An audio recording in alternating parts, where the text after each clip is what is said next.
한번 따라해 주시기 바랍니다. 오직 깨어 근신할지라. 오늘 우리 봉독하신 말씀 속에 나타나는 말씀을 제목 삼아 봉독하신 말씀을 통하여 다시 한 번 더 주님 주시는 은혜를 공유하기 원합니다. 전하는 자와 듣는 우리 모두에게 성령의 동일한 조명하심과 인도하심이 넘치게 되시기를 예수님 이름 축원드립니다. 여러분, 사람이 죽으면 어디로 가는 것일까요? 우리가 보는 것은 장례식과 또 시신이 안치된 관과 또 무덤까지 밖에 우리가 볼 수가 없을 것입니다. 우리가 그 떠나는 사람을 따라가려 한다 할지라도 무덤까지가 마지막 걸음이 될 수밖에 없을 것입니다. 그런데 정작 그 죽은 사람은 그 관 속에 머물러 있지 않습니다. 죽은 사람은 정작 그 무덤 속에도 있지 않습니다.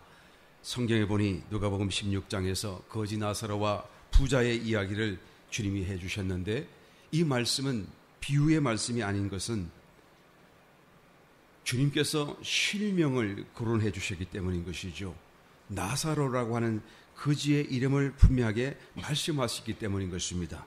주님은 그 나사로라는 사람을 보셨고 또 그 나사로가 지금 어디에 있으며 또 어떤 형편 속에 그가 안식하고 있는지를 주님은 알고 계셨다라는 것이죠.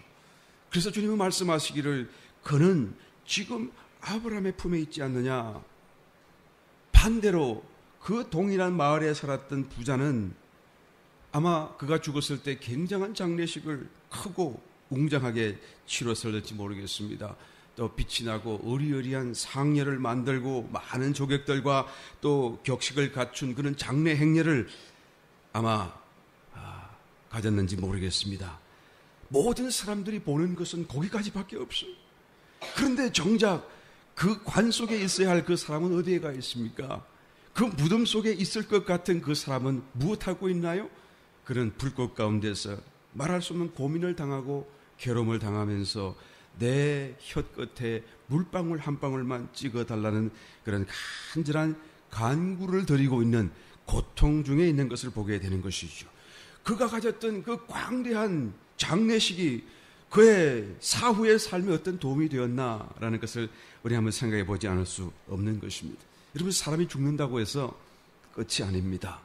성도는 죽으면 모든 것이 다 잘 될 것이다라고 우리는 막연하게 생각하고 있지는 않습니까? 그렇지 않습니다. 우리는 깨어나야 되죠. 구원받은 성도라고 할지라도 여러분 지옥 갈 수 있는 것이죠. 성경은 너무나 분명히 말하고 있습니다. 물론 그것은 임시적이죠. 영원한 것이 될 수가 없습니다. 우리가 받은 구원은 영원한 것이고 영생이기 때문에 이 영생을 다시 되돌이킬 수는 없습니다만, 그럼에도 불구하고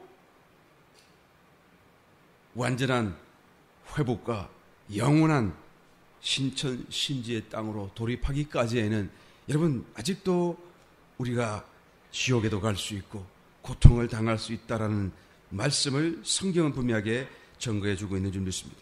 마태복음 5장 20절을 보게 되면 예수님께서 이제 제자들에게 말씀하시기를 내가 너희에게 이르노니 너희 의가 서기관과 바리새인보다 더 낫지 못하면 결단코 천국에 들어가지 못하리라. 여기 있는 너희가 누구죠? 그 1절로 올라가서 보시게 되면 바로 그들은 제자들이었었어요. 예수님을 믿고 따르는 사람들이었다 그 말씀이죠. 21절 22절 말씀 봅니다. 옛사람에게 말한 바 살인치 말라. 누구든지 살인하면 심판을 받게 되리라 하였다는 것을 너희가 들었으나 나는 너희에게 말하노니 형제에게 미련하다 라고 말하게 되면 지옥 불에 들어가게 되리라. 어디에 들어간다고요? 지옥 불에 들어간다고. 26절 내려가서 봅니다. 너희가 형제와 사화하라. 서로 원망 들을 일 있으면 급히 길에 가더라도 서로 사화하라. 진실로 내가 너에게 이르노니 내가 홀이라도 남김이 없이 다 갚기 전에는 결단코 거기서 사화하지 않으면 옥에 갇히는데 거기가 어디자고요? 옥이라고 분명히 말씀해 주고 있는 것입니다. 나오지 못하리라. 29절 말씀 만일 내 오른 눈이 너로 실족해 그는 빼어내버리라. 내 백체 중 하나가 없어지고 온몸이 무엇에 던져준다고요? 지옥에 던져오지 않는 것이 더 나을 것이다 라고 말하는 것이. 마태복음 7장 21절 나더러 주여 주여 하는 자마다 천국에 다 들어갈 것이 아니요 오직 내 아버지의 뜻대로 행하는 자라야 들어간다 라고 말하는 것이. 결국에는 우리 모두가 다 천국에 갈 것이고 구원받은 성도가 다 회복될 때가 있을 것입니다마는, 그러나 죽자마자부터 바로 천국 가지 않습니다. 우리가 어떤 삶을 살았는가에 따라서 비록 구원받은 성도일지라도 지옥 갈 수 있어요. 내가 형제에게 어떻게 대우했느냐에 따라서 내가 지옥불에 던짐을 받을 수 있다, 그 말씀. 제가 잘 알고 있는 한국에 어떤 목사님이 기도하는 가운데 지옥을 체험했다라고 간증하는 얘기를 들어본 적이 있습니다. 지옥을 갑자기 몸 밖에 있는지 몸 안에 있는지 모르는데 그냥 기도 중에 자기 몸이 바깥으로 나간 것 같기도 하고, 그런데 막 하염없이 아래로 떨어지는데 순간적으로 속에 깨달음이 오기를, 이야, 내가 지옥으로 떨어지는구나. 여러분, 이 영적 세계로 우리가 넘어가게 되면 뭔가를 배워서 하는 것이 아니고 그냥 깨달아는 거예요. 그냥 보는, 그냥 알게 되는 이런 하여튼 지식 체계, 전달 체계가 우리가 이 육신으로 살 때와는 다르죠. 그래서 그냥 그런 영적 그런 세계의 느낌 속에서 벌써 자기가 지옥으로 간다는 걸 느끼고 있는 것이죠. 지옥에 떨어지기도 전에 벌써 뜨거움이 막 차오르는 거예요. 자기는 이때까지 불이 바깥에만 있는 줄로 생각했는데, 그래서 불이 막 거슬리는 줄 알았는데 알고 보니 바깥에도 있고 안에서도 막 타오르는데 이게 더 괴롭더라는 것이죠.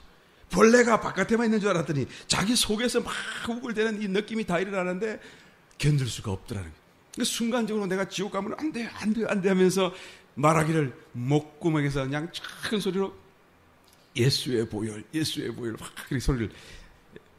그러니까 그냥 사염없이 싹 떨어지던 그 동작이 서서히 속도가 줄어들기 시작해. 아, 순간적으로 깨닫기를, 야, 예수의 보혈을 말하면 내가 지옥 안 갈 수 있겠구나. 그래서 막 큰 목소리로 예수의 보혈, 예수의 보혈. 그랬더니 지옥에 다 가다가 쑥 올라와서 그냥 지옥 바깥을 이제 튕겨 나오게 되어서, 이야, 천국 가지 않아도 그냥 여기가 지옥만 안 가도 천국이다.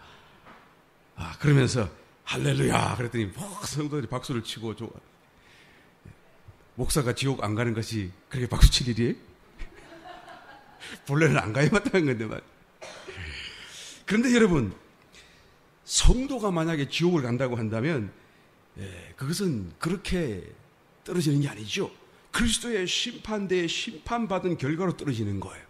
누가 보낸다고요? 주님이 그렇게 보내시는 거예요.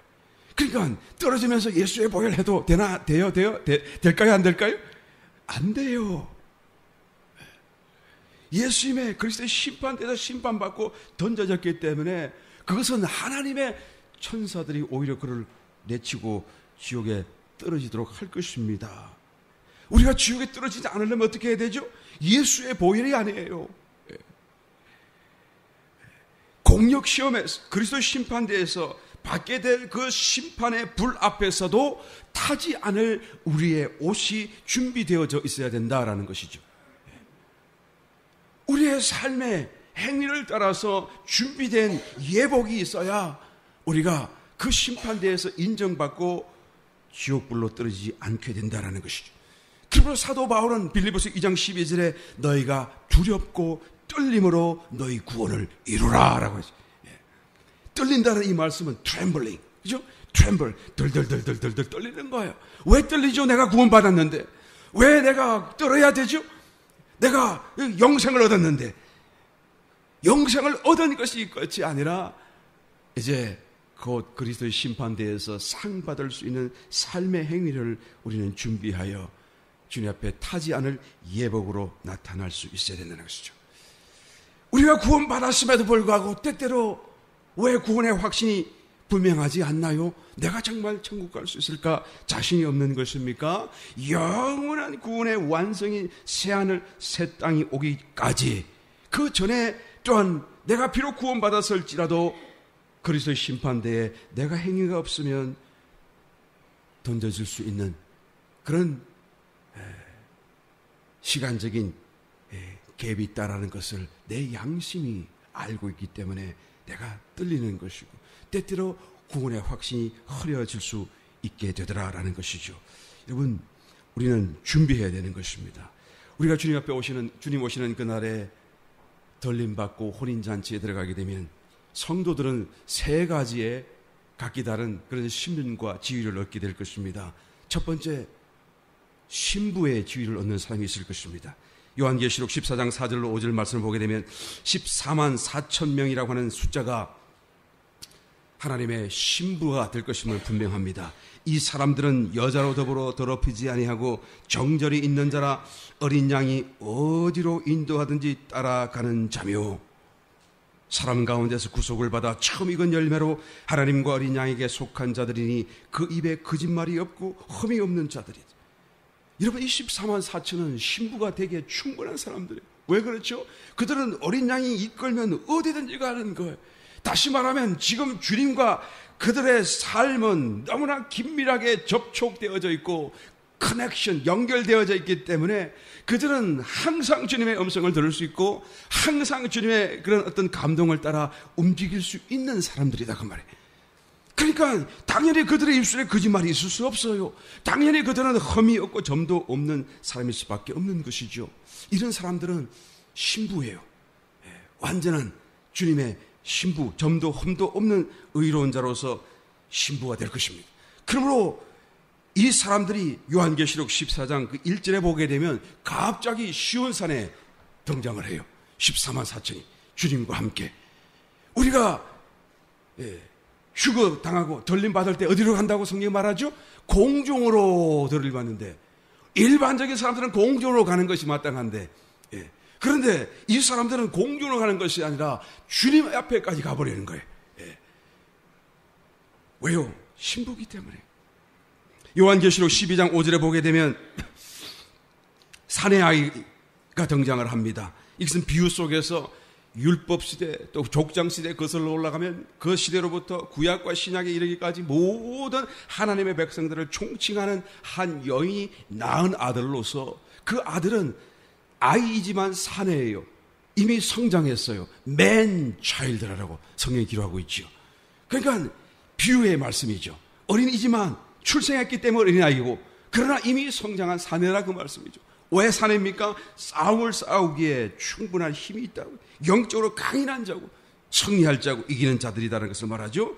이 사내 아이들은 온 하나님의 백성들을 다 통틀어서 가장 결정체와 같이 쑥 나오는 아이로 출생되는 것을 비유해주고 있는데, 이 아이들은 또한 성경은 말하기를 보좌 앞으로 올려가더라. 보좌는 공중에 있지 않고요, 삼층전에 있잖아요. 이 하나님과 그 보좌 앞으로 이 사내 아이들은 그냥 바로 올려가는 것을 성경이 말씀해 주고 있죠. 이런 사람들도 신부가 될 것입니다. 요한계시록 2장과 3장에 또한 7교회 가운데 계속 교회 중에 이기는 사람들을 말하는데, 그 이기는 사람들 중에도 매우 적극적으로 이기는 사람들, 특별히 빌라델피아 교회에 속한 이기는 자들, 사람 같은 사람들은 신부가 될 수밖에 없어요. 그의 위에 하나님의 거룩하신 이름과 새 예루살렘 성 이름과 그리스도의 새로운 이름을 기록하겠다. 다시 말하면 그의 존재가 하나님이다 그 말이에요. 하나님과 같다라고 지금 그 이름을 적어 놓은 거예요. 그만큼 점도 흠도 없을 만큼 완전해지는 그런 성도가 있게 되는데, 그 사람들은 그리스도의 준비된 신부가 된다라는 것이죠. 신부가 되시기를 지금 축원합니다. 근데 저도 신부가 될 자신이 없어, 사실은. 어떻게 이렇게 살 수 있을까? 정말 사모하는 마음은 있어도. 두 번째로 여러분, 신부의 친구들이 있어요. 신부의 친구들, 그러니까 덜러리죠. 혼인잔치의 덜러리예요. 네. 마태복음 25장에 보게 되면 열처녀의 비유가 나타나는데, 이 열처녀의 애들은 어떤 사람들이죠? 신부가 아닙니다, 여러분. 네. 그리스도의 신부가 아니에요. 열처녀들은 신부 친구들이고, 신부를 위하여 밤중에 찾아오는 신랑을 등불 들고 안내해 주었다가 신부와 가마에 태워서 함께 혼인잔치로 또한 그 길을 밝히기 위하여 수고하는 신부의 친구들이죠. 이 친구들이 또한 혼인잔치에 들어가게 됩니다. 물론 미리난 다섯째들은 못 들어가요. 그런데 설교는 다섯째는 어떻게 들어가죠? 기름 준비했기 때문에.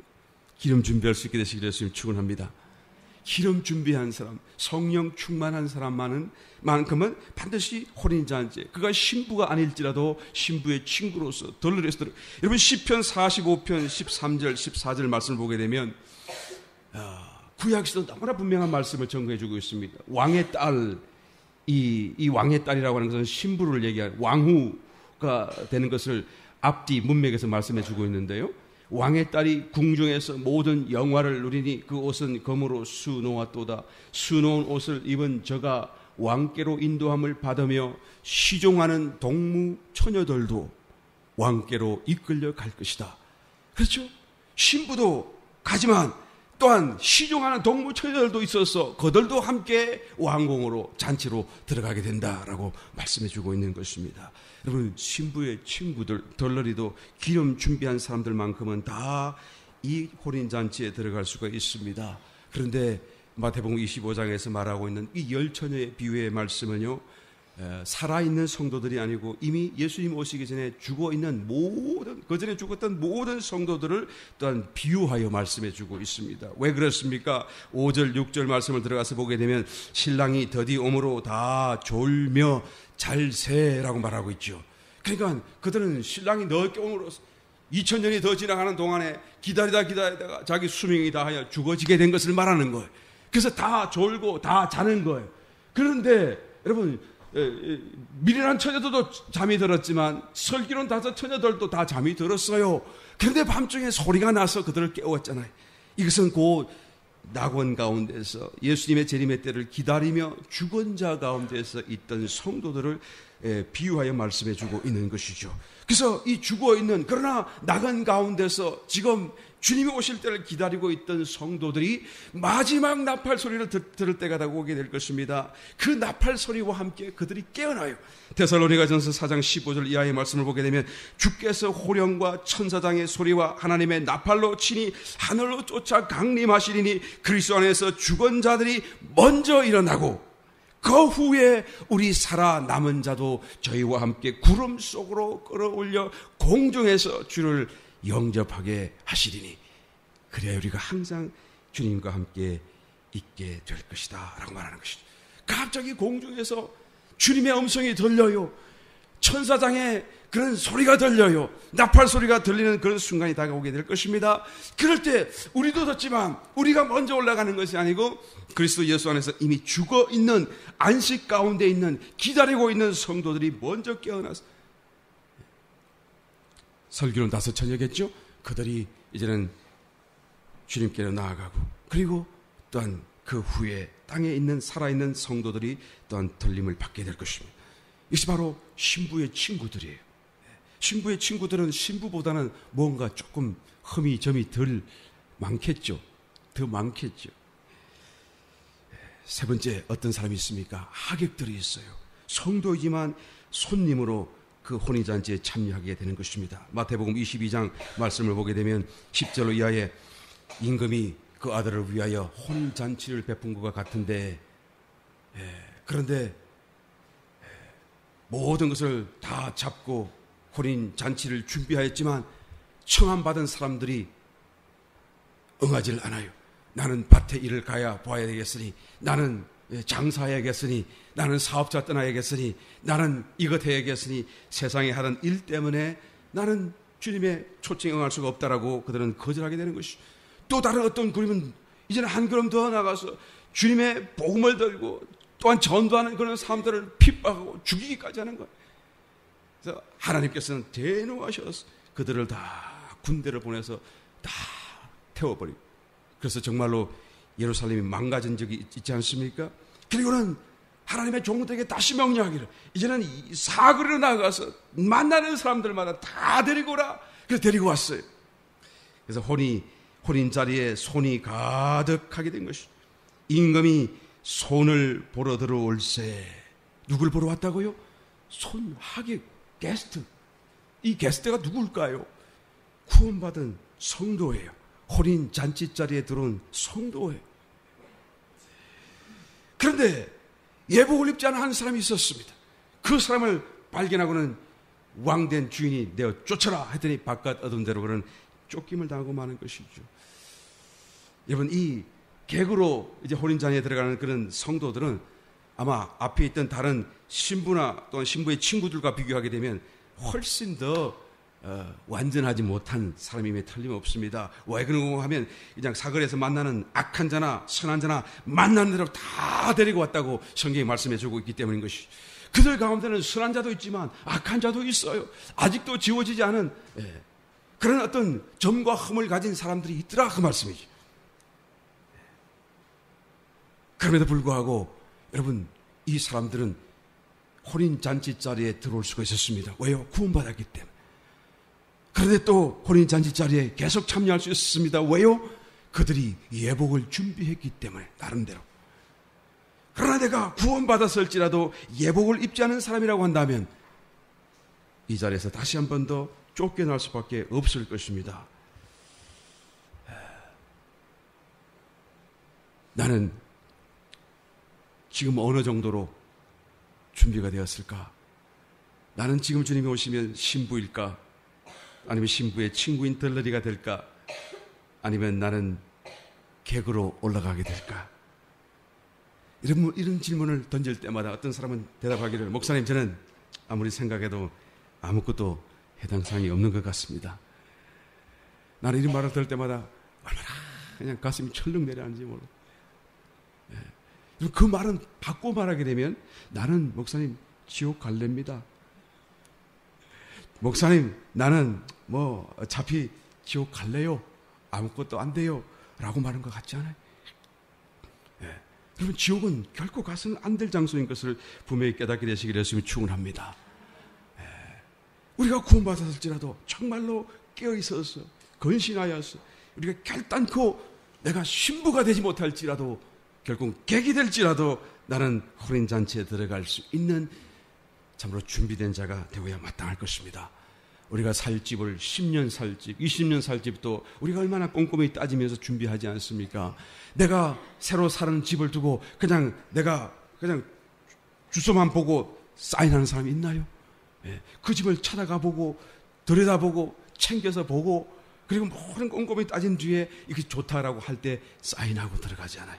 우리가 앞으로 1000년 정도를 살아갈 사후의 세계 시간 동안에 여러분 그 많은 세월을 살기 위하여 우리는 얼마나 꼼꼼히 준비해야 되는 것이 마땅한 것인가라는 것을 다시 한번 느낄 수 있는 저와 여러분 되시기를 열심히 축원합니다. 어떻게 하면 되죠? 오직 깨어 건신하라. 내가 신부도 아니요 또 덜러리도 아니요 객도 아니라고 한다면 나는 자동적으로 바깥 얻은 대로 쫓겨날 수밖에 없는 것이라는 것을 우리는 알아야 되는 것이죠.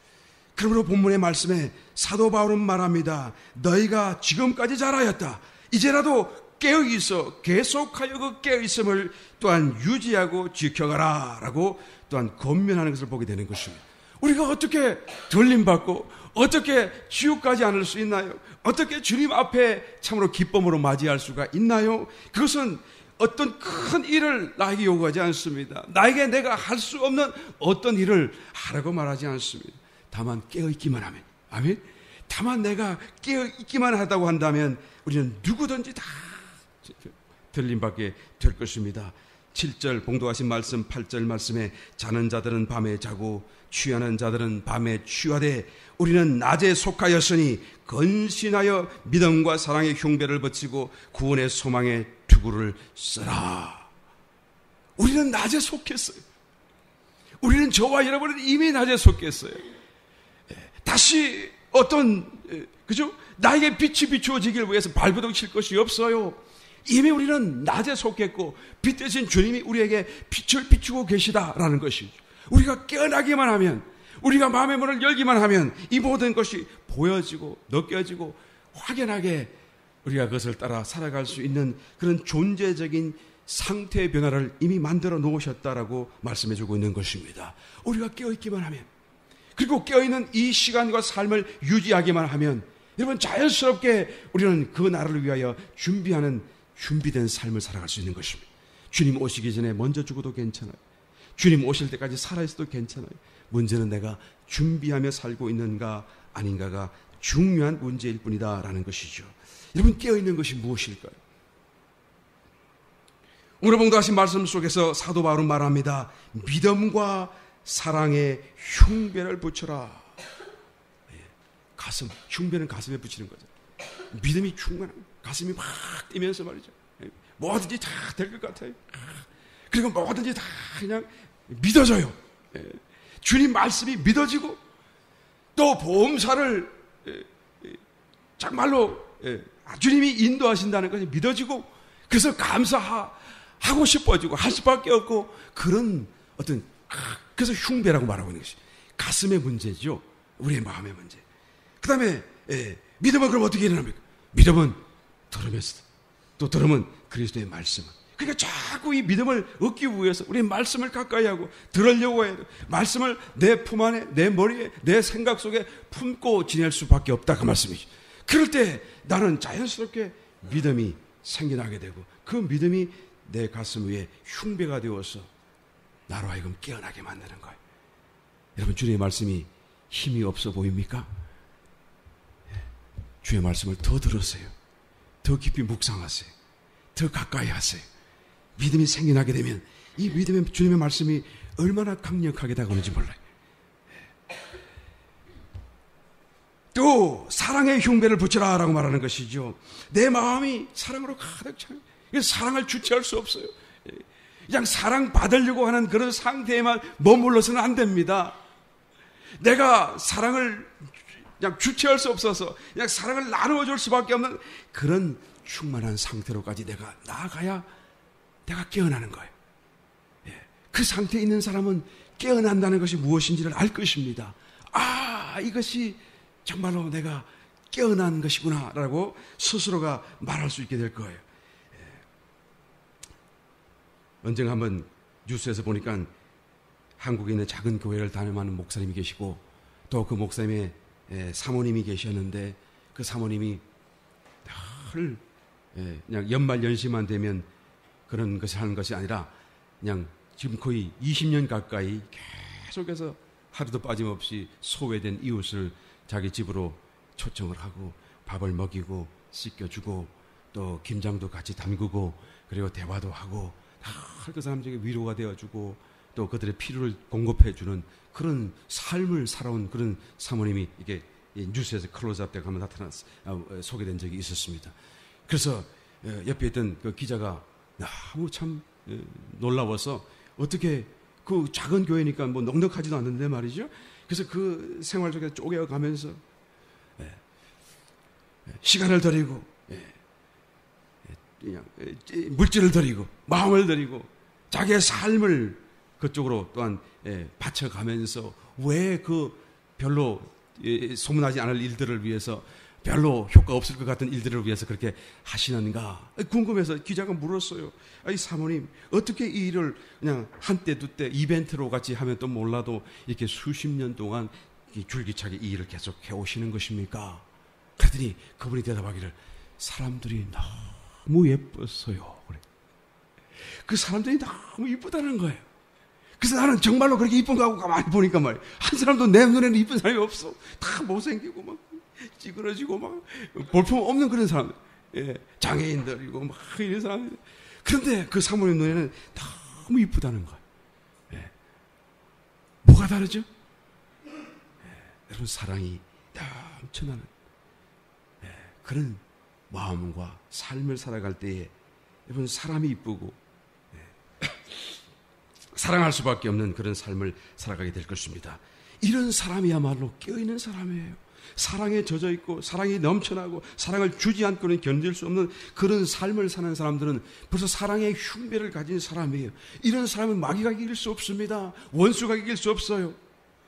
그래서 믿음과 사랑의 흉배를 붙이고 살면 깨어있는 사람이 또 한 걸음 더 나가서 구원의 소망의 투구를 써라라고 말하죠. 이 소망, 구원받았다고 하는 것이 소망이 되는 것이죠. 투구예요. 가슴이 아니에요. 왜 투구죠? 머릿속에 지식이다 그 말이죠. 우리가 구원받았다는 사실을 아는 것이 우리에게 투구가 된다 그 말이에요. 또 그것이 나에게 소망이 되어질 때에 그것은 나의 모든 생각과 마음을 사로잡는 투구가 될 수 있다라고 지금 말씀해 주고 있는 것입니다. 내가 구원받았어요. 주님 안에 구원받았어요. 내 삶이 망해도 망한 것이 아닌 것입니다. 내가 뭔가 잘못돼도 그것이 여러분 끝이 아니에요. 그것이 잘못된 것이 그냥 정말로 나에게 잘못된 것일 수가 없는 이유는 내가 구원받았기 때문에. 이제 이 구원받은 이 사건이 얼마 있지 않아서 정말로 어떠한 영광 속에 있는지를 보게 될 날이 곧 다가오게 될 것입니다. 이것을 내가 알고 그것이 정말로 내 마음속에 생각 속에 소망이 되어진다고 한다면 내 모든 삶의 힘든 그런 어떤 문제, 삶의 형편들을 넉넉히 이기게 또한 해주게 될 것입니다. 문제 속에 좌절하고 또 낙심하고 주님을 믿음에도 불구하고 내 마음속에 소망이 없다라고 생각하는 사람이 있다고 한다면 그 사람은 깨어있는 사람이 아니에요. 어떤 사람이 깨어있죠? 소망이 가득 차 있어요. 나는 구원받았다는 소망이 가득, 그것이 소망이 되어져요. 그래서 어떤 문제도 그를 넘어뜨릴 수 없는 마음으로 내가 싱싱하게 살아갈 수 있기만 한다고 한다면 그 사람이야말로 깨어있는 사람인 것입니다. 사도 바울은 지금도 말하기를 믿음과 사랑의 흉배를 붙이고 구원의 소망의 투구를 써라. 왜 써야 되는 것입니까? 하나님이 우리를 9절 말씀에 세우심은 노하심에 이르게 하심이 아니요 오직 우리 주 예수 그리스도로 말미암아 구원을 얻게 하신 것이라. 우리로 하여금 구원에 이르도록 하기 위해서 정말로 깨어있어 다시 한 번 더 주님 오실 날에 구원에 이를 수 있는 우리 요단교회 모든 지체들이 다 되시기를 또 되실 줄 믿습니다. 예수님으로 축원드립니다.